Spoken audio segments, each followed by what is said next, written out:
When you dare to share, you break the silence.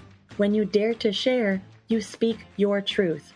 When you dare to share, you use the full strength of your voice. When you dare to share, it brings opportunity to own your story.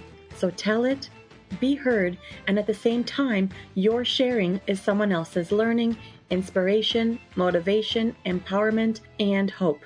There's always an element to each of our stories that remains a secret. For some, we feel it's a dirty little secret.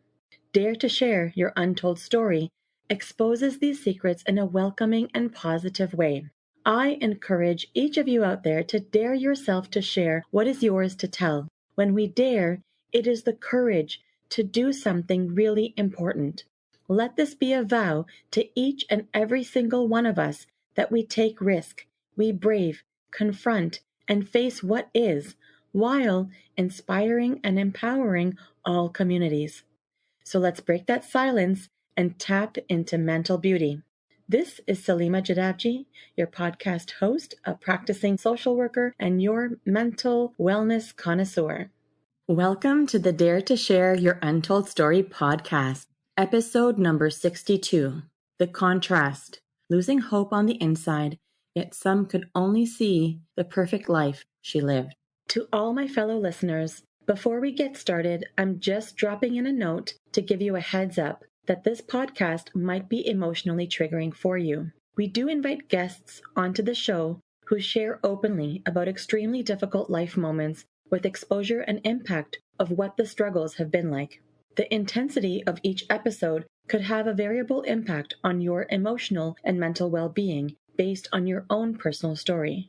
If at any point the topic becomes uncomfortable or upsetting to you in any way, please do not pressure yourself to listen. Instead, be kind to yourself, do some self-care, and perhaps give another episode a try. Today, I have the pleasure of introducing our courageous and daring guest, Sophia Old. Freelance writer Sophia writes trustworthy, compelling copy to help ambitious and leading health and medical brands connect with, educate, and inspire their customers and the public. Before pursuing her lifelong passion for wordsmithing, Sophia worked as a physical therapist for over 25 years. With a childhood love of literature, she mistakenly believed pursuing this pathway could only lead to a teaching career. A concurrent love of science and a desire to help people made physio a natural choice. But the writing urge never abated. So Sophia took the career switch plunge, completing studies in professional writing and editing and search engine optimization copywriting. She has since worked with national and global health brands, plus many small to medium-sized businesses. Sophia lives on the Sunshine Coast in Queensland, Australia, with her husband, 2 young adult daughters, and fur baby. She is fascinated by neuroscience and the intersection between health and technology. When she's not at her desk, you might find Sophia exploring one of the many local walking trails or beaches, or relaxing with a coffee and book at a cafe. She also loves scuba diving and has dived the Great Barrier Reef, Florida Keys, and Fiji Islands. Hey, Sophia. Welcome to the Dare to Share Your Untold Story podcast. Thank you so much, Salima. It's wonderful to be here. It's a great privilege. Thank you for having me. Oh my goodness. For me, Sophia, it is just so lovely to have you on the show today, and I'm super grateful that you've accepted to be a guest on the show and for your willingness to tell your story with what will be, I think, vulnerability. You know, I continue to be inspired as I chat with each guest that comes on the show. So far, guests have given me the opportunity to draw on their strength and wisdom and inspiration. With all the storytelling that I get to witness firsthand, it's just a beautiful exploration for me. So, Sophia, it's incredibly important that we take a stance together to help break barriers of mental stigma. I couldn't agree more, Salima. Yeah. And so, Sophia, in case you're still wondering, in terms of this podcast, it's all about bringing forward untold stories that people go through. So whether it's directly about a mental health struggle or something else. And one thing that we know is that no matter what the person's story is about, there is impact on one's own mental health in some way, which remains unseen and tucked away. So today, my hopeful mission, it's really that you and I expand this vital message and give encouragement to people to share and tell what individuals typically have reservations for expressing. And of course, I'm bringing forward a trend. It's called the mental beauty rethink. Sophia, what's the first thing that comes to mind when you hear this phrase, the mental beauty rethink? It's such a great question and something worth pondering. For me, I'm a Christian, and thinking about that, I believe that God has given us both the capacity to appreciate beauty as well as beautiful things to enjoy. So when we look around, we've got beautiful sunsets, we've got beautiful sunrises, trees, national parks, and there's great beauty in those. But there's also beauty in ocean storms and waves crashing on the beach, things that are a bit more wild and untamed and out of control. And when I put those things together with your mental health, your mind, there's beauty in the capacity to appreciate life when things are going well. We know the sun rises and sunsets, but there's also beauty in the storms and the wild times. And if we can use our capacity to appreciate the beauty in all those things, I think there's a Mm-hmm. lot of growth and learning Mm-hmm. and Mm-hmm. enrichment of our lives. Yeah, it's that's so well said. That's really the essence of, I think, where I was going with it is just to really invite people in to sort of embrace the beauty and the imperfections. And I think you've captured it so well by talking about it. We can find beauty when things are going well, when things look nice, when things are calm. But the wild times and the storms, there's a lot of beauty in there too, right? Like beauty in storms. We see artwork that we've had mistakes made, but then it's like, oh, that turned out better. They're pleasant mistakes, pleasant surprises. So I very much agree with your statement, and I appreciate your wisdom and how you've expressed this. That's pretty great. Thank you. Thank you. Hmm. Okay, Sophia. So let's get that raw conversation of ours started. I hope you're as ready as I am. I'm ready to go. Okay. All right. Awesome. Not like I'm trying to scare you or anything. you know, we're just tapping into the unknown parts of your story and see what comes up. It's more of an encouragement. Let's be curious together. Okay. Sophia, give us the newspaper headline of how you would title your untold story. How would it read? I would say behind the perfect facade, I was falling apart inside. Behind the perfect facade, I was falling apart inside. Is that correct? Correct. That's a bit of a teaser. Can you say a little bit more about that?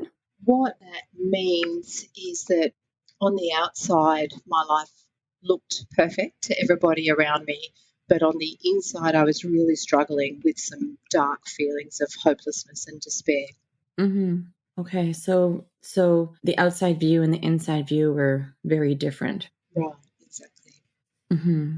Okay. Well, then, without further ado, tell us more.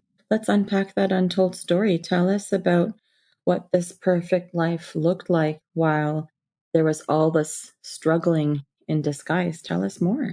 Sure. So I was in my mid to late 20s, and from an external perspective, my life looked pretty perfect. I come from a loving family, raised in a loving home where my parents would have done anything for me, had a good education, been to Mm-hmm. university. I had my physio career, which was going Mm-hmm. well, Mm-hmm. lots of friends, a good social life. I was healthy. Mm-hmm. So from the outside, everything would have looked like I had it all. And yet on the inside, I was really struggling with these feelings of worthlessness and hopelessness and just Mm-hmm. meaninglessness in life. Mm-hmm. So, yeah, that's right. The inside and the outside pictures were complete contrast. Mm-hmm. Mm-hmm. So on the surface, your life looked great, but there was all this suffering that you were experiencing, this sense of feeling miserable on the Mm, inside. How did you manage to keep that image up for people to continue to see you externally as having that perfect life? Yeah, it's a great question. It was very hard work. I could hold it together while I was at work. It was kind of a huge effort to drag myself out of bed each day, to be honest, and put on the brave Mm-hmm. face. There's this thing of putting on a brave front and going Mm-hmm. to work, doing what I had to do. And then at home, I would be crying, even throughout the day, just in my own mind. There was a lot of dark thoughts Mm-hmm. and probably behaviours too. Like, I know I'm a bit of a comfort eater, an emotional eater, so I would Mm-hmm. overeat at times. And there were still good moments. It wasn't all darkness. Like, Mm-hmm. seeing friends was a highlight, and Mm-hmm. I could still take pleasure in some of those activities. But I Right. started to isolate myself as well and spend the time with friends and doing things that I enjoyed. So even though it looked like I was holding it together, I guess things were really spiraling out of control to the point where that was getting more and more difficult to do. Mm-hmm. Mm-hmm. And so when it started to get difficult, did anyone start to notice that something changed, or did you continue to mask up and really try to hide behind what was going on? Like, did you feel like someone was paying attention, or did you even reach out for help at first, or did you just keep writing the emotions that were coming up as they came up? I kept the mask on for a really long time Mm-hmm. before I eventually reached out to get help. So I think a Mm-hmm. lot of people would have had no idea what was happening. I got pretty good at hiding. Yeah. Mm-hmm. Okay. So you did mask up for a long time. So at what point did it become noticeable on the outside? Mm, I'm not really sure, but possibly my family might have noticed that I wasn't myself. I did at one point talk to them about what was going on, and they suggested that I should see the doctor, and get some help. Mm-hmm. But even then, I continued to hide from other people what I was going through. There was a Mm-hmm. lot of guilt and shame about Mm-hmm. feeling the things that I did, and that guilt and shame was a real hindrance to getting help. And the fact that my life was so good and I was blessed with so many good things, I felt really ashamed that I felt Mm-hmm. the way that I did. I felt very guilty that, I had no right to be feeling that way. So that was a big hindrance from seeking help and a big driver behind trying to maintain that facade, I guess. Mm-hmm. Mm-hmm. And so when shame would be in the driver's seat, what would it look like for you? What did it stop you from doing? Hmm. For a start, it stopped me from reaching out and trying to get some support because I Mm-hmm. felt ashamed that I was feeling the way that I did. And it limited me from recognizing even that something was wrong. I mean, I knew something was wrong, but there was this real conflict, internal conflict between knowing something was wrong and feeling like something shouldn't be wrong, that I had no right to feel this way. And there were other people who were going through so much more than what I was, whose lives were difficult. So it was okay for them to be having these kind of feelings, but it wasn't okay Mm-hmm. for me to feel that way. Mm-hmm. It's kind of like you're telling me like you weren't really giving yourself permission to feel, and the deep feeling of shame was really rooting all of that non-permission. Mm. Yeah, non-permission is a good word for it. Yeah, Yeah. non-permission, non-acceptance Hmm. of myself and what was happening with me. Yeah. And so how long did this go on for? It went on for maybe a year to 18 months before I started to get some help. Right. Okay. And when you were mentioning how you finally were able to tell your family or your parents about what you were going through, and they encouraged you to reach out for supports. You mentioned that, it was really hard for you to share those things with other people, and you really kept it from others. I'm just curious about how that affected you in the sense of feeling this sense that I can't say anything, not giving yourself permission. I think that comes up again, right? Right. How were you affected by that? I probably coped with it in unhealthy ways, binge eating, wild partying, binge drinking, doing crazy things. Possibly some of those behaviours were a cover up. Maybe because I just spent so much, I feel like I spent so much energy and effort Mhm, dealing with this conflict on the inside that mhm, sometimes I would just go completely opposite and go completely out of control, yeah, mhm, and do crazy stuff. mhm. This internal conflict, if you were to give it some kind of a description or describe it as some sort of a shape or a color or even combined with words, how would you describe it? I feel like the depression was a little bit like being put into a great big tank, like those escape artists get put into a great big tank of water, Right? except the water is like this dull, murky grey, and you're in there and you can see out and you can see the world going on around you and people doing things and having fun. Mm, And you desperately want to be a part of that.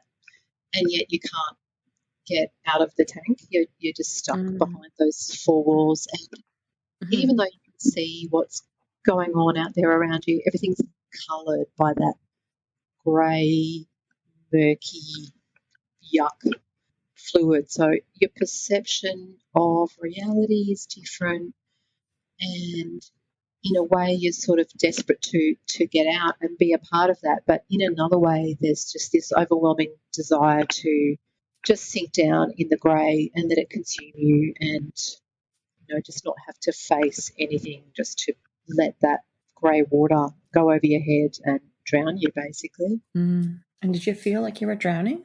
Yeah, I did at times. I felt hopeless, I guess. Yeah, hopeless and worthless, and just that everything in life was meaningless. Right. It's a really interesting picture that you paint.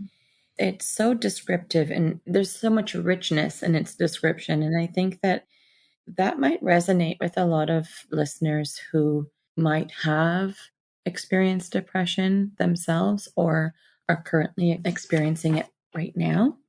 Mm, So I'm curious, is there anything else about your untold story, having gone through this bout of depression and going through all of the emotional aspects of it? Is there anything else that you can say about how you were affected by it? mm. Were there any themes that repeated in your life or things that you really found you were impacted by as a result of going through this? I guess another thing that was part of that journey was being a Christian. There are some people in the Christian community who say that someone with that faith shouldn't experience depression. Hmm. We should always be filled with hope and joy, and that's true, but Hmm. that added probably another layer of guilt and confusion. Mhm, mhm. In terms of themes, it did impact relationships and definitely led to me making some pretty dumb choices. I think some of the things that I did, Mhm. I was fortunate that none of those had really serious negative connotations, but certainly Right, some of the things I did with binge drinking and partying, potentially could have had some worse outcomes. I was just right. fortunate that, I used to do dumb things like getting in cars with men I didn't know and crazy stuff that could have had way worse outcomes, I think, just as a way of dealing with what I was feeling. Right. Yeah. Okay. Interesting. Okay. And so it's interesting how faith and religion and culture and just even the society or community that we grow up in, how that really does influence Mm. what we experience internally and the narratives that we create for ourselves based on the belief systems. You talked about this added layer that really didn't help the guilt and the shame for you to be able to work through that. It's interesting how these things kind of come into play, and it's important for us to be mindful about how we are interpreting those aspects, as well as how we might be contributing to someone else who might be creating a narrative for themselves based on something we might say or do in relation to culture, cultural norms, or belief systems. Because I find it fascinating when I speak to different people and we talk about it's not just my experience, but then it's these layers of my culture, my faith, my religion, Mm. the groups that I belong to, and how people see me and how people Mm. view certain things. Do you notice those things more and more for yourself as well? Probably, yeah, that's a really important point too, Salima, that our mental health, it doesn't exist in isolation in our mind. It is impacted by so many of those layers, and it is Hmm. so culturally determined. And there were other people who shared a faith with that were very encouraging and prayed for me and were very helpful and positive and accepting of where I was at. Right. And now, I guess it's that faith now is more a part of my life, a stronger part of my life. Hmm. And I guess I'm a bit older and have more experience, and perhaps I'm a little bit better at stepping aside from what other people might think or say. Not that it doesn't Right. influence me at all. There's, that ability to be able to step apart from that and say, well, is this true? Is this right? Is this helpful? Or is it unhelpful? Right. For me right now, that's important. Yeah. And it sounds like you have the skills to be able to take the time to decipher and reflect and pause and think about it for a second, what you were experiencing in that time period. And what I know that other emerging young adults and even teenagers, young adults, these individuals, they're still heavily influenced by things that are happening in the external part of the world and externally in their world. So it's interesting to get your take on that.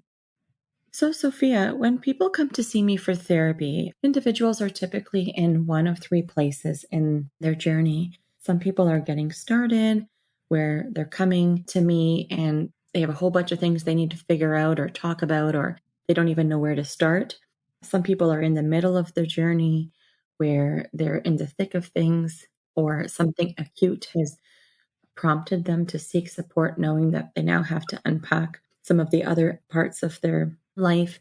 And some people are looking back, where they might be in a more of a space of like personal growth or reflecting, attempting to transition into a different chapter in their life. So maybe they're looking for some closure. Where would you say that you are on your journey? Would you say that you're getting started, in the middle, or looking back? Mm. I'd say I'm at the point now of looking back. So that episode I talked about where just for a long time I felt like I was drowning in that big Hmm. tank of grey water, that was in my 20s. Hmm.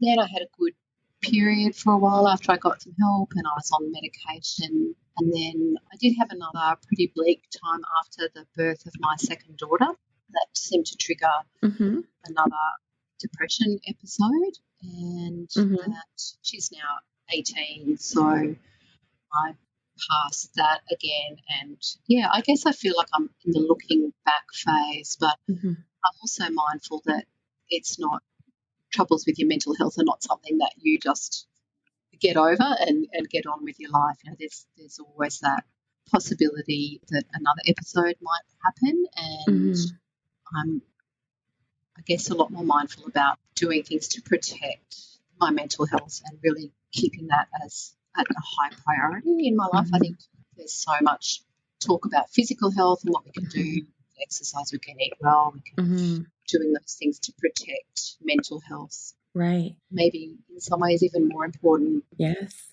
No, you honestly hit some really key points, and I'm so glad that you said them, right? So, not only did you say that you're looking back in terms of where you are on your journey, but I really liked these key points that you mentioned about being able to stay mindful that you can't just ignore your mental health. So even if you recover or heal, you need to pay attention for signs and symptoms. And I like even some of the words that you use, like protecting your mental health. So to me, that's taking a proactive stance. Mm. When you said keeping it as a high priority, yes, absolutely. So it's not something that's supposed to be an afterthought or a reaction to something happening. Of course, yes, if something has happened, react Yeah. and do something about it. But there's so much that we can do on a preventative side of things. And so I really like how you said protect your mental health, like protecting your mental health and keeping it as a high priority really would be ways to be mindful of what's changing in my body, what's changing here, what is that about? So it really allows you to stay open and curious and keeping that balance and striking that balance between your physical health and your mental health.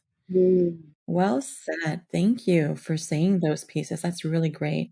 That's fine. I know that if I'm starting to get irritable with people or overtired or Mhm. even my diet, if I tend to start putting on a bit of weight, it's usually a sign that something isn't quite right and I need to pay attention. Mhm. Right. That's amazing. That's like you're really learning your own signals, and that's really important. It's definitely something that you want to remember about the process of your healing journey because it's about paying attention to your own process. Mm. And so, Sophia, what would you say that you're grateful for with encountering this journey of your untold story, going through these moments of depression? I'm very grateful that it triggered a change in my life. So, at one point when I was pretty low, I had a lovely friend that I worked with, a lovely older friend, and I still remember one afternoon after work, we were just sitting in a coffee shop, and I just opened up about what I was going through. And, I was really unhappy in my job. I hated where I was working. Mm-hmm. Some stuff happening there that was pretty unpleasant. Mm-hmm. I wanted to travel, but I felt trapped too. And Mm-hmm. looking back now, that seems silly because I was young, I was single, there was nothing holding me where I was. But for some reason, I just felt really trapped in my life. Mm-hmm. And she was able to just wake me up to it was almost like a metaphorical slap across the face. It was like, Sophia, wake up, look at you, you're young, you're single, you could do whatever you want. You can quit Right. this job, you can go and travel. Right. And that conversation was like a turning point. So I Wow. guess I'm really grateful that I opened up. I then did quit that job and took off around Australia. I was going to do locum work and scuba dive right around the country and Mm-hmm. write about my adventures. I then got to Queensland. I was in Sydney at the time. I was born and raised in Sydney. Met my husband, and we've had our two kids. So I'm grateful that that episode. It was hard, but it took me out of a place, I don't know, complacency or feeling trapped. And Mm-hmm. I'm grateful that it forced me to change my Mm-hmm. life and Mm-hmm. what I was doing. Right. That it made me review my priorities, what was important to me in my life. Mm-hmm. It Mm-hmm. made me step out of my comfort zone, I guess. I guess I was Yeah. just comfortable there in Sydney, with my family and my Mm-hmm. friends, the people I knew. It led me to me stepping out of that. Right. And it's definitely made me grateful for the good times, the happy times, to really appreciate the little joys. Everyday life can be pretty mundane. We get up Mm-hmm. and go to work and we cook and we wash dishes, but the little joys and gratitude for those things. Mm-hmm. I'm lucky to have dishes to wash. I could be in a country where I don't have food to eat to feed my children. So I'm lucky to have those dishes. I'm lucky to have clothes to wash. I'm lucky to have work. Right. Yeah.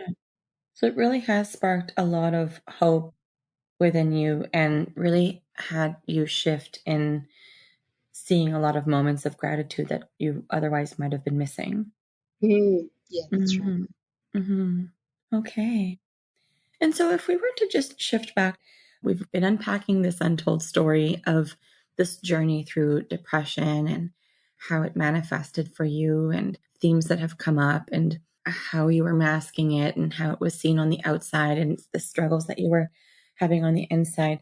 I was hoping that we could take a moment to just really sort of narrow in on how your untold story, the journey with depression, affected your mental health. I know that there was a moment where you mentioned, you had a lot of dark thoughts, and there were some behaviors that I think you started to mention, like, you'd go partying and have a wild time with binge drinking or emotional eating. But I'm curious about the dark thoughts. And I know you also mentioned guilt and shame, which we kind of started to talk about.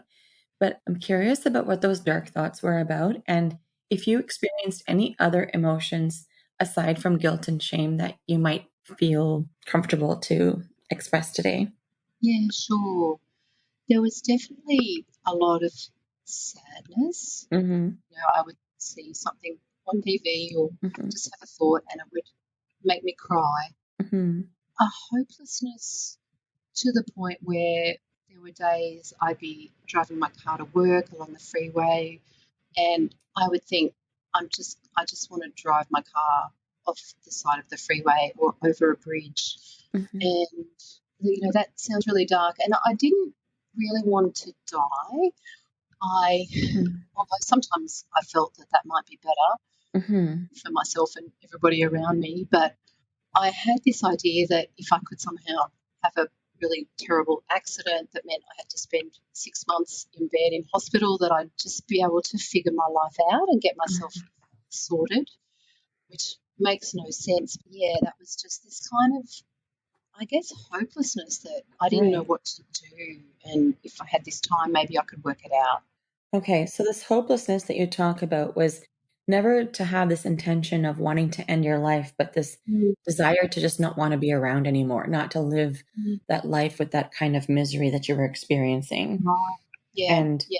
as you said, like, yes, I'm having a hard time grappling with this idea that this desire of driving over a bridge so that you'd be injured enough to get treatment and have it's almost like you're saying that you'd have a pause on life to work your life out. But it's like, hi, I'm just wondering, how that works out with the injuries. And, you're going to be a little bit preoccupied with rehabilitation and things like that. And how do you get to decide what level of injury you're going to have with this accident? I mean, I don't mean to Yeah. make light of the situation, Mm, but I mm, think when you take a moment to look at how sometimes the perception that we hold and that you were holding, that there's so many inaccuracies. mm, And I know we were laughing about it just now, but it's a real serious issue, and people go through this, right? It's the thinking becomes irrational. right. And at that time, the desperation was so intense that it Mm, led you to places of thinking this way, that if I could just do this, if I could just do it this way, because I'm hearing that you were really yearning for a pause somehow, and that for some reason you couldn't give yourself a pause in any other way. mm. And that's what I took from that, even though we were laughing about it. But, we can do that in hindsight. But when you're going through it, I always look at what's that deeper piece there. Do you think that that was true for you, that that was the desperation you were in? Yeah, you've hit it exactly, and I've never been able to clarify it like that before, Salima. Hmm. I was desperate, and yet I couldn't give myself permission. In theory, if I was thinking straight, I could have said, "Look, this is not good. I should not be thinking this way. Maybe I just Yeah. need to take a sabbatical Yeah. and take time out to figure it out." But I thought the only way to do that was to crash my car off a bridge so I could Right. get six Right. months in a Right. hospital bed. It's Right. completely irrational, and I was just so exhausted, Hmm. probably from trying to hold Hmm. everything together and put up this facade, that I just wanted to rest and I just wanted to reset and figure my life out. That, yeah, I was desperate enough to have those thoughts that that was the only way to do it. Hmm. Yeah, it's so exhausting emotionally, all of these thoughts and the different variation of and intensity of different emotions that you experience.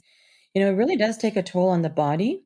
And Mm, when you're exhausted, you're really vulnerable. Even if someone mm, is physically exhausted, your body is vulnerable. So emotionally, the emotional muscles, if you think about your emotional muscles and think about all things on an emotional level, we can't see these things. And so when we're vulnerable, we're not able to see things clearly. And the perceptions are off. And as the parts that you're experiencing heighten, we're not getting a clear picture anymore. The clarity of mind is no longer intact. So I think this is really huge for people to really consider when you're in a place of desperation. Check your thoughts out. And this is probably a good time to talk about it and to also maybe get curious, like, hey, what is this thought that I'm having right now? What is this really all about? Does this really make sense? Or would this be good for me? What about this decision wouldn't be good for me? So that might help someone really bring themselves back to the present moment with a bit more of a reality check or a reality focus. mm, Yeah. So, Sophia, what is your key message to the listeners of our show? What do you want them to know? mm. The most important thing is if you're having dark thoughts, if you're feeling hopeless, if you're feeling worthless, if you're feeling sad for no good reason, that's okay. It happens. Hmm. Don't be ashamed about that. Hmm. And that help is out there. You don't have to keep feeling that way. It Hmm. doesn't mean you're a bad person. It doesn't mean Hmm. something's wrong with you. But it is a signal. Something isn't right with your mental health, and it's a good time. Go and get some help. Talk to someone about it. Hmm. Yeah, seek support for that issue. Yeah. So, no self shaming. If you're feeling these things, feel them. It's okay. There is help. You don't need to do it alone. Mm, You don't need to hate yourself for it. And I mm, really like how you use the message of, hey, just look at this from a fact place, a fact position. It's a signal that mental health support is needed right now. You're not alone, like you said, Celine. Hmm. When you're in that dark place, you can feel very isolated. And maybe at the time, if I'd known that other people my age were going through this, Hmm. I would have gone, oh, okay, it happens to other people. I'm not alone in this. Yeah. Right. I think sometimes when we feel the experience is unique to us, we also like single ourselves out more Mm, and ostracize ourselves yeah. from the bigger group. So it's really important for people to know you're right, that they're not alone and to connect with people, reach out, talk to someone, let someone know. Mm, I think something you said earlier was that we have choices. mm. Even when we don't know or don't feel like we have choices, we have choices. Yeah, that's so true. Part of that thing of wanting to drive my car off the road was feeling like I had no choices, and it was like Hmm. that was the only way. But I did have choices. In the end, I chose to leave that job that I was in and go travelling. So it took that wake up call, that conversation with a friend to help me to see that. Right. And sometimes for people, we have choices, but we might not like all the options that are there, but Mm, there's still choices. And so mm, sometimes we have to choose the best option from what is, and knowing that not any choice has to be permanent, but it would be better than where we are right now. And it could be a stepping stone to then the next opportunity of choices that could come up. mm. Yeah. So I'm curious. I'm always curious, Sophia. What what's that game-changing inspiration for you that you hold close to you that really reflects your untold story? Would there be like an inspirational quote, a book, an event, a person, something that really spoke to you that really invoked that kind of inspiration for you to sort of help you pivot or to keep your momentum in the place of the pivot that you were in? Mm. Yeah, look, that's a great question. And that conversation with a friend was definitely a turning point. Hmm. In terms of an inspirational quote, there's a quote from the Bible, from the book of Proverbs, that I really love. And it says, trust in the Lord with all your heart and do not lean on your own understanding. In all your ways, acknowledge him, and he will make your paths straight. Can you say it again? I want to take it in. Yeah.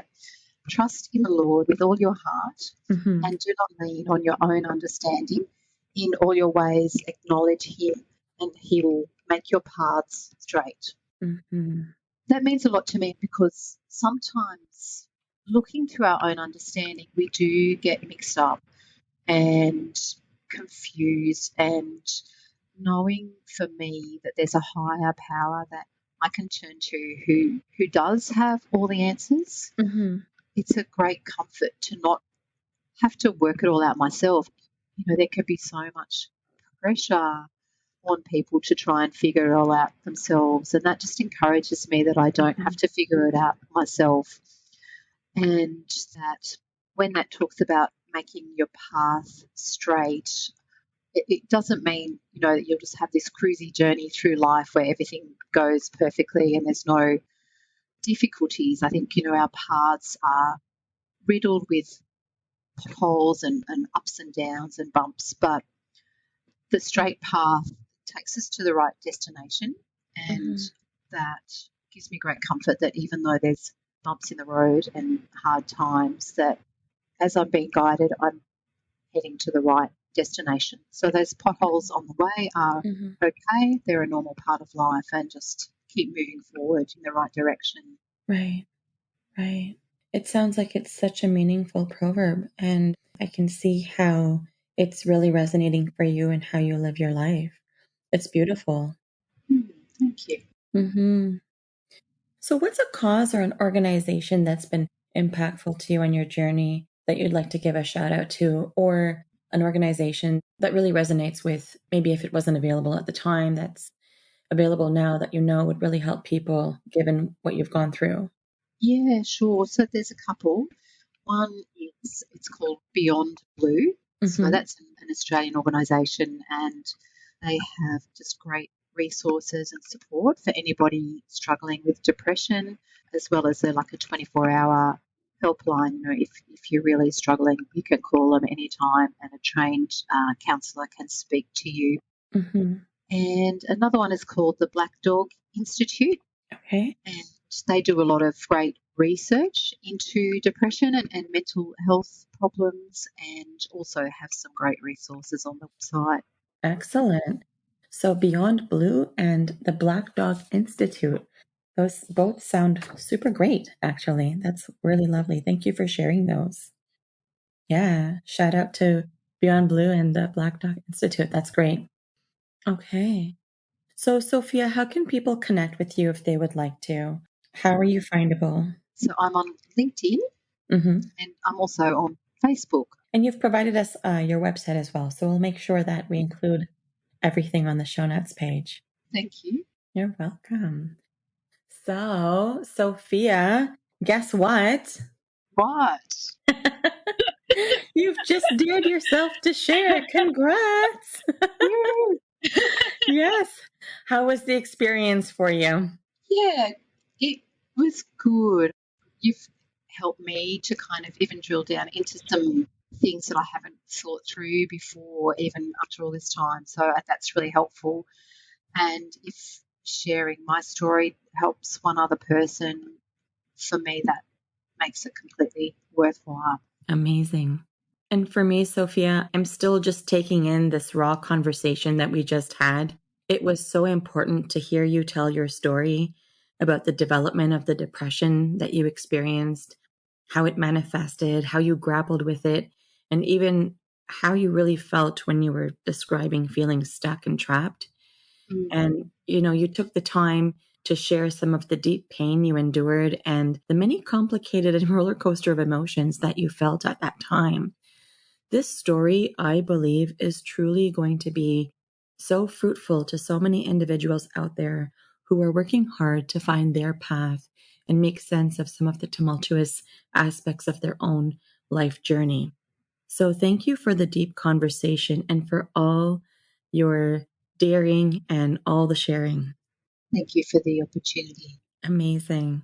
Once again, Sophia, thank you for being part of Dare to Share Your Untold Story and helping to be a voice in breaking down the barriers of mental stigma.